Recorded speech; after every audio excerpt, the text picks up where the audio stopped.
Bueno, estamos hablando, ya lo anticipábamos recién, Avi. Vamos a Sí. hablar con el doctor Diego Vega Lawin, que es especialista en neurofisiología clínica y socio fundador de la Fundación Argentina de Neurofisiología Clínica. ¿Qué tal, Sí. Diego? Abigail Lasalle y Cristian Romero, te estamos saludando y vamos a tratar el Hola, tema de bien. terapia intensiva que nos da como curiosidad también, ¿no? Le decía a Avi, todos tuvimos alguna vez algún conocido o algún familiar en terapia intensiva y uno no sabía si hablarle, no hablarle, si escuchan, si sienten. Y para esto te convocamos para desarrollar un poco este tema. ¿Cómo estás? Hola, Cristian, hola, Abigail. Bueno, gracias por invitarme. Vega Layún es el apellido. Yo sé que es un poquito difícil de pronunciar, pero bueno, suelen pronunciarlo Ayun. al revés. Sí, Layún, que Layun. significa la fuente en árabe, aparentemente. No sé Mirá de dónde vos, son mis no ancestros. sabía. Mirá qué Sí. piola. Bueno, ¿Tenés y parte de familia que viene de los árabes?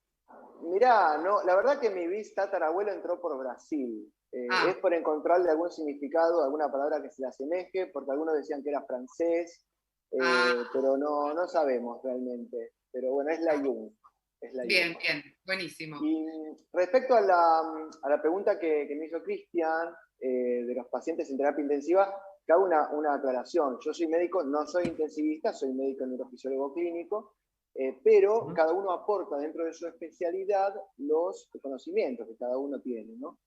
Y bueno, nosotros hacemos hace mucho tiempo unos estudios específicos que se llaman potenciales evocados, entre otros estudios que hacemos para los pacientes que están en coma, para los bebés, muchas veces que son prematuros, tenemos que saber si ese bebé realmente siente, escucha o ve, para después, bueno, ajustar los tratamientos, las medicaciones, en pacientes adultos que están en coma, para saber si hay alguna disfunción de su cerebro.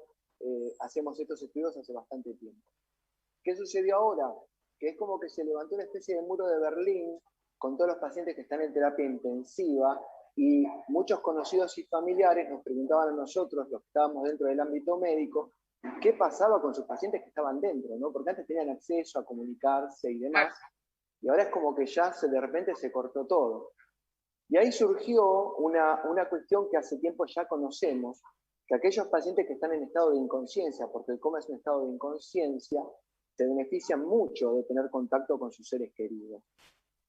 Hay varios tipos de estado de inconsciencia. Te pongo un ejemplo de una cirugía que acabamos de hacer hoy, por ejemplo, cuando el Ujú. anestesiólogo despierta al paciente, lo primero que hace es llamarlo por su nombre. Es como que está recibiendo una información familiar de alguna manera que lo hace despertar. Imagínate qué tan potente es que además de ser llamado por su nombre, esto se ha hecho por un familiar. Esto desde Claro. el punto de vista más humano, digamos. Cuando vos sos un paciente que está en coma, en una cirugía lo que debe despertar, lo llamás por su nombre y por más que lo cachetees, lo zarandés, el paciente no va a responder. Pero lo llamás por su nombre, siente un estímulo familiar y abre los ojos así de grande. Wow. Lo mismo pasa, sí es así, cualquiera que haya estado en quirófano sabe que esto es así. Nosotros esto lo venimos estudiando por qué sucede. Digamos que nosotros con estos estudios que se llaman potenciales evocados, medimos la actividad eléctrica cortical y vemos que cuando el paciente recibe un estímulo familiar, la actividad cortical cambia completamente. ¿De acuerdo? Eso desde el punto de vista de investigación, neurofisiológico y completamente aplicable en la clínica. Ahora, desde el punto de vista de los familiares, extendemos la pregunta, trazamos un puente entre la ciencia y lo humano.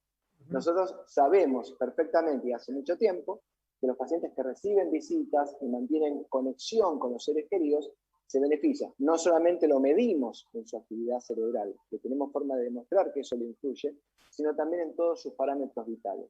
A la hora de quitarlo del respirador, a la hora de ajustarle una medicación, a la hora de despertarlo, e incluso aquellos pacientes que ya están iniciando el viaje al más allá, sus parámetros hemodinámicos se modifican cuando sus vidas se van apagando y están en contacto con los seres queridos. Impresionante. Vos sabés que a mí realmente no me ha tocado tener parientes o familiares, diríamos, o algún amigo muy cercano en coma, diríamos, en terapia intensiva, pero sí me acuerdo que de hecho un conocido mío me contaba que cuando estaba su papá conectado a un respirador y que no podía, que ya estaba prácticamente, viste, cuando decís, bueno, hay que desconectarlo porque ya no tiene ningún tipo de actividad cerebral. eh, Todos estaban diciendo, no, no, no, no, no, pero no, no lo desconectemos porque es necesario, porque nosotros, él nos escucha, porque él tiene reflejos. Y mientras vos estabas hablando me pasaba lo mismo y me acordaba de Gustavo Cerati. Gustavo Cerati pasaba igual, o sea, él, la mamá contaba, y de hecho los amigos contaban que cuando iban a tocar la guitarra, le cantaban y demás, él tenía como especie de movimientos, tanto en la cara como en las manos. ¿Y eso cómo se entiende? Porque uno desde el lugar del querer, diríamos, se abraza a la creencia del que está todavía acá entre nosotros. ¿Pero es así? Claro. Bueno, sí, la respuesta desde el punto de vista médico y humano es ilegal, es que está entre nosotros hasta que deje de estarlo. Y lo que mucha gente admite con rubor y manifiesta estas experiencias con cierta vergüenza, porque piensan que viven un platillo volador, es completamente real y demostrable desde el punto de vista científico. O sea, no es que es algo raro que un paciente cuya actividad cerebral puede ser no detectable, pero no quiere decir que algo que sea no detectable no exista. Ojo, porque nosotros también tenemos un límite hasta donde podemos detectar actividad cerebral. Hay otra barrera en que la actividad cerebral se hace muy chiquitita, muy bajita, y nosotros no llegamos a detectarla en todos los casos. Hay muchos matices científicos y técnicos que no quiero entrar en detalle acá. Pero, volviendo a la pregunta, uno de los últimos sentidos que se apagan cuando uno va dejando este mundo es el oído. Vos podés tener potenciales evocados visuales ausentes, potenciales evocados somatosensitivos, que es los táctiles, ausentes, pero el oído está presente hasta el último de los momentos. Y es el primer sentido que se despierta y que nosotros podemos medir con un paciente que está recuperando el coma o una anestesia también. Claro, por eso el nombre, diríamos, por eso el nombre para llamarlo cuando sale de la anestesia. Exactamente. Bueno, nosotros utilizamos lo que se llama, ahora voy a entrar un poquito en materia, espero no aburrirlos. Nosotros llamamos el fenómeno del bicho extraño, así como se traduce cuando una persona la llama por su nombre y la actividad cortical cambia completamente su ritmo. Se forma una onda que se llama P300, y eso lo utilizamos también para diagnosticar chicos con autismo, Asperger, con demencia, en pacientes en coma. Bueno, se llaman potenciales cognitivos. Lo raro en nuestra sociedad es que te llamen por tu nombre. Un oyente puede estar escuchando a un médico hablando, se puede estar quedando dormido, podemos detectar que esos estímulos le llegan al oído, pero no sabemos si lo entiende o si le está significando algo. Sin embargo, cuando se desarrolla, yo te llamo, por ejemplo, a Abigail, enseguida vos tenés una reacción diferente en cuanto al discurso, se te abren los ojos, se te dilatan las pupilas, o tenés una onda que nosotros detectamos que se llama P300 en el cerebro. ¿De acuerdo? Entonces, el fenómeno del evento extraño lo usamos para muchas patologías, para identificar muchas patologías, y también podemos saber que un paciente que está en coma y que recibe ser llamado por su nombre, escucha su nombre y lo interpreta a un nivel más cognitivo. Mira, depende también, me parece que depende, al menos a nivel personal, que me ha tocado vivir experiencias así cercanas, depende también el médico que toque en la terapia, ¿no? Porque muchos, lo que decía Abigail, muchos te dicen son actos reflejos, ¿no? Son actos reflejos, y uno por ahí se aferra a que ese familiar lo está escuchando y ese llamado acto reflejo quizás es una reacción a un estímulo que uno le está dando o tocándolo o hablándole como vos decís. Bueno, Cristian, hay que matizar. A ver, no todos los pacientes en coma son capaces de ver, sentir, escuchar. De hecho, nosotros tenemos que dar signos de alarma cuando esos sentidos se van apagando. Y también es cierto, Cristian, que hay actos reflejos. Hay pacientes que están en estado de muerte y aún se pueden mover. Moverse, el profesor Luigi Galvani, ya en 1400, si mal no recuerdo la fecha, demostró que aplicándole corriente eléctrica los pacientes se podían mover. Hace mucho tiempo sabemos que pacientes que no es inherente a la vida el movimiento. Y hay muchos reflejos medulares que se liberan, pero pongo sin la muerte y la vida, pacientes que están completamente con la médula seccionada y tienen reflejos exacerbados o exagerados. O sea, el movimiento no implica vida, pero el sentido sí. Cuando un paciente siente, escucha o ve, eso es inherente a la vida. Y es ahí donde nosotros, como neurofisiólogos, tenemos que detectar lo que el paciente siente, escucha o ve. Porque si un paciente siente, escucha o ve, es vida. Hay reflejos, tampoco quiero confundir a todos que me están escuchando que un movimiento implica vida. No, es verdad, hay actos reflejos. Es un tema muy delicado, hay que abordarlo con mucha delicadeza. Y cada paciente que está en estas situaciones límites tiene que ser muy estudiado antes de comunicar a los familiares qué es lo que está pasando o ayudarlos a tomar una decisión.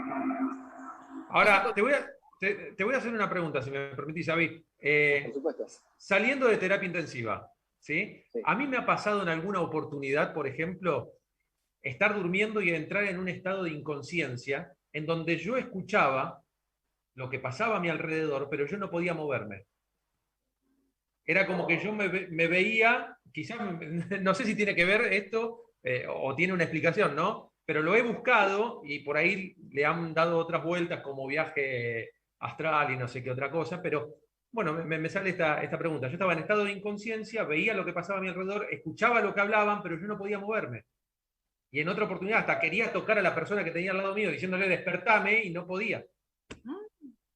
No, Cristian, eso que pasa es completamente fisiológico si pasa pocas veces y ya puede ser patológico si pasa muy frecuentemente. Cuando vos estás dormido se produce un estado de atonía, o sea, el cerebro se desconecta de los reflejos medulares del cuerpo para que vos no actúes. De hecho, en el sonambulismo se da que esos mecanismos de desconexión no están desconectados y el paciente actúa todo lo que le pasa en el sueño. De hecho, tiene que suceder que vos te quedás paralizado cuando estás dormido, en estado de hipotonía. ¿Entendés? Eso tiene que pasar. Hay situaciones límites que se llaman alteraciones del sueño, una parálisis del sueño, cuando vos te despertás y no te podés movilizar. Eso es normal que pase de vez en cuando, es una respuesta límite de un fenómeno completamente fisiológico, lo que no es normal es que te suceda siempre. Claro. Bueno, muchas gracias. Entonces, buena respuesta. Por favor, sos normal. Es normal que pase y es normal que sea. Si no sería un peligro. Pero a ver, vos hablabas que todavía no hay un montón de cosas que se pueden decir, funcionan de tal o cual manera o hacen tal o cual cosa a nivel cerebral, porque todavía falta o no se ha llegado, diríamos, a estudiar. ¿Cuánto se sabe del cerebro, del comportamiento del cerebro? Bueno, Abigail, y ahora voy a entrar por un abordaje profesional y algo personal. Gracias a Dios, no podemos entrar en los pensamientos de todas las personas. Hay una zona límite en donde con la ciencia no podemos avanzar más allá. O sea, yo no sé cómo vos ves el color rosa, no sé cómo lo ve Pepito o Juancito, ni siquiera eso sabemos. O sea, hay cuestiones de interpretación que ya van muy profundo. Nosotros con estos ecosondas que podemos colocar en el cerebro, estos electrodos, podemos llegar hasta cierto nivel. Después en la zona abisal, casualmente los P300 son potenciales que ya están en esta zona abisal, a donde ya no podemos detectar hasta dónde ese paciente interpreta lo que ve, y ya hay una zona que gracias a Dios esperemos que siga así, que sea parte de la intimidad, que es completamente íntima y desconocida, de cómo cada paciente piensa, ¿no? Cómo cada paciente interpreta al color, hay una zona que nos topamos en la ciencia con un límite. Entonces, de la ciencia sí sabemos y muchísimo. Y la especialidad mía, que es neurofisiología clínica, si bien es una especialidad bastante antigua, no es algo nuevo, aunque en Argentina no es muy conocida, avanzó muchísimo porque es muy dependiente de la informática. Entonces nosotros, con equipos portátiles, tenemos mucha más tecnología que 10 misiones Apolo, ¿entendés? Hace 10 años teníamos unos electroencefalógrafos, una manera de matar el cerebro mucho más limitada o primitiva que lo que tenemos ahora con cualquier teléfono celular, ¿entendés? Wow. De hecho, te pongo un ejemplo medio raro, pero te lo pongo. Yo con un teléfono celular entré, un colega me estaba pidiendo una interconsulta con un paciente que estaba siendo operado acá en Argentina, yo estaba visitando a mi hijo, que lo tengo en España, y con un teléfono celular entré, digamos, dentro de su actividad cerebral, dentro de un quirófano, intercambiamos conocimientos, o sea, parámetros, hice mover al paciente desde España desde un teléfono celular para terminar de comprobar que lo que tenían dudas en un quirófano en Argentina sea lo que se veía. Fue una situación excepcional, de emergencia, pero se resuelve con una tecnología que tenemos en la palma de la mano. Yo cuando terminé de hacer eso digo, es increíble, esto me lo contaban cuando era chico y me parecía una cosa loca. Y ahora la tecnología nos tiende puentes que nunca antes habíamos imaginado para ayudar profesionalmente a las personas. Impresionante. La verdad me quedé atónita con lo que me estás contando, increíble. Porque uno, además como paciente, vos porque estás muy familiarizado a las cuestiones de salud, estás familiarizado a la tecnología, a atender esos puentes, pero uno como paciente está acostumbrado a ir y hacerse el estudio básico, ¿viste? Qué sé yo, no sé, te vas a hacer la tomografía computada, qué sé yo, esas cosas que no... Bueno, te agradezco, Abigail. Te agradezco, Abigail, este concepto y me gustaría que te voy a meter dos conceptos. Mirá. Dale. La medicina y te habla alguien que se super especializó, yo estoy en Europa, estoy viviendo 16 años, me recontra especialidad porque era la moda, me especialicé porque era la moda. Pero lo que me doy cuenta es que lo que falta es lo básico. el médico de familia, el médico que te escucha y que te orienta porque sabe, a lo mejor no el último componente de la Sinopharm o del Sputnik, pero sabe más acerca de vos. Que eso es el 90% de la ecuación, ¿entendés? Lo mismo cuando la gente se va a hacer estudios. No confundas lo que es hacer un electrocardiograma con una consulta con un cardiólogo que además te hace un electrocardiograma. Lo que yo hago es una consulta médica que termina con un estudio complementario. Ejemplo concreto. Yo te puedo hacer a un paciente que está en coma, a un bebé. No tengo respuestas de potenciales evocados visuales. Yo no puedo decir que el bebé está muerto, ¿me entendés? Es un bebé que puede estar ciego. Entonces la clínica es muy importante poner estos hallazgos en un contexto. Entonces todo empieza por la base, por una consulta médica que continúa con lo que llamamos estudios complementarios. O sea que tú eres muy cuidadoso cuando uno empieza a construir el diagnóstico por el tejado. Se empieza por el médico de familia, no se empieza por el estudio complementario, se empieza por una consulta médica. ¿De acuerdo? Bien. Entonces, lo que fallamos acá, tenemos mucha tecnología, tenemos mucha computación, pero lo que fallamos acá es en escuchar a la gente y brindar esa atención del médico de toda la vida que no hay ahora. Y por eso, los familiares, los amigos te consultan a vos porque sos el médico referente, el amigo de la familia, sí, claro. Y uno termina siendo el consejero de medicina general, porque es lo que no hay. Un médico de medicina general que atiende a la familia. Es cierto, es muy difícil encontrar el médico de cabecera. De hecho, yo te digo, hasta yo misma, si yo me empiezo a hacer yo no tengo médico de cabecera, creo que, o sea, siempre voy como de random, ¿viste? Va haciendo, según a dónde esté, según a dónde vaya, según con qué médico me atienda, que me va a decir qué es lo que tengo que hacer. Pero realmente es cierto que ya, si pregunto en mi círculo directo, creo que ninguna persona debe tener médico de cabecera. Y te voy a hacer de abogado del diablo a Abigail, porque después terminás yendo, no, ¿para qué voy al médico de cabecera o al médico de familia si termina pidiendo interconsulta con el especialista? Porque es el médico en donde vos tenés que hacer pie, cabeza de playa. Él te va a mandar a que te veas con el especialista de columna, va a recibir la respuesta, o va a mandar conmigo a que esté haga un potencial evocado en electromiografía. Él recibirá el resultado, después podrá estar de acuerdo o no con lo que yo le digo, o lo que te dijo el cirujano, o, a ver, si a vos te duele la cabeza, no va a ser el neurocirujano. Si a vos te duele la espalda, no va a ser el cirujano de columna. Empezá por el médico de cabecera. Pero bueno, conseguir uno bueno, que te dé bola, es lo difícil. Es re difícil. A los que escuchan esto, no tengan prurito a la hora de pagar una consulta del médico del barrio, de su barrio, hacerle un regalo, volver ustedes como pacientes, nosotros como médicos a volver a comunicar y los pacientes volver a conquistar ese médico de familia que lo tienen muy mal conceptuado, infravalorado. Nosotros como pacientes, yo me pongo del lado del paciente, tenemos que volver a conquistar a nuestro médico de barrio, a nuestro médico de familia para que nos vuelva a asesorar. Nosotros agarramos el toro por las astas como pacientes. ¿Qué ibas a decir, Cris? No, que sí, hay como mucha falta de empatía quizás en los profesionales de la salud muchas veces, y cuando uno encuentra un profesional que tiene esa cosa que tenía el médico que nos contaba o me contaba mi mamá, mi abuela, que iba y que le consultaba, y de hecho me ha pasado de encontrarme con 2 o 3 médicos, uno es el doctor Marcos Liguori, que lo conocí a través de chateando y que me está dando una mano gigante con un familiar, pero una empatía que el médico de cabecera de esa familiar no lo tenía. No lo tenía. Y este doctor, sin conocernos, se brindó de una manera que, la verdad, nos sacamos el sombrero y estamos súper agradecidos. Y noto eso, y muchas veces por ahí hasta con residentes que uno va y se creen que por el tener un delantal tienen que perder esa empatía y contestan mal o no te explican bien. Pero ha pasado, lo he visto no solo en casos personales, sino presenciado discusiones de otros pacientes. Y cuando uno encuentra un médico, como dice Diego, con esas características, la verdad que se siente muy bien y le da ganas de continuar con ese médico. Ahora le hiciste un buen regalo al doctor Lugoni, supongo. Estoy en eso, sí, claro que sí. Es importante claro que reconocerlo, porque también hay Obvio. que mimar a los médicos que te dan bola. Estamos en un sistema muy, ¿cómo decirte? Muy mega intervenido, institucionalizado. Ahora lo que se pregunta es, ¿qué tal es el hospital tal? ¿O qué tal es el hospital tal? Son 4 paredes, un techo. No te preguntan qué tal es el médico tal, ¿entendés? Entonces hay que volver a humanizar la medicina. ¿Entendés? Como que yo te preguntaba, ¿qué tal son los pacientes del hospital Durán?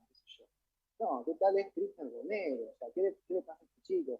¿qué tal está el médico? Y cuando vos te encontrás con esa joya, que es poco frecuente, que es poco habitual, también tenés que cuidarla. Totalmente, totalmente de acuerdo. Sí, sí, Totalmente de acuerdo. absolutamente. Diego, la verdad encantadora la charla y más que esclarecedora, así que muchísimas gracias por los consejos y porque vamos a empezar también a trabajar con nosotros, Cris, entre acá en el programa y demás, que me parece que la comunicación es el puente habitual para poder dar a conocer estas cosas, que se empiece a humanizar la medicina y que empecemos a ir a los médicos de cabecera en principio. Buscar. Exactamente, Abigail, exactamente. No Buenísimo. confundir lo que es una nota periodística, lo que son consejos generales con una consulta médica. La consulta médica es un acto privado, íntimo, confidencial e individual para cada paciente. Estamos en una medicina mega institucionalizada donde un ministro, quien sea, marca el mismo tratamiento para una persona de 90 que para un bebé de 3. No es así. Y nosotros médicos tenemos que hacer una culpa en qué fallamos a la hora de perder la confianza en nuestros pacientes. ¿De acuerdo? Pero volver a tender puentes y cuenten conmigo para eso. Dale, me encantó. Gracias, Diego, un placer. Gracias, Diego. Gracias a ustedes.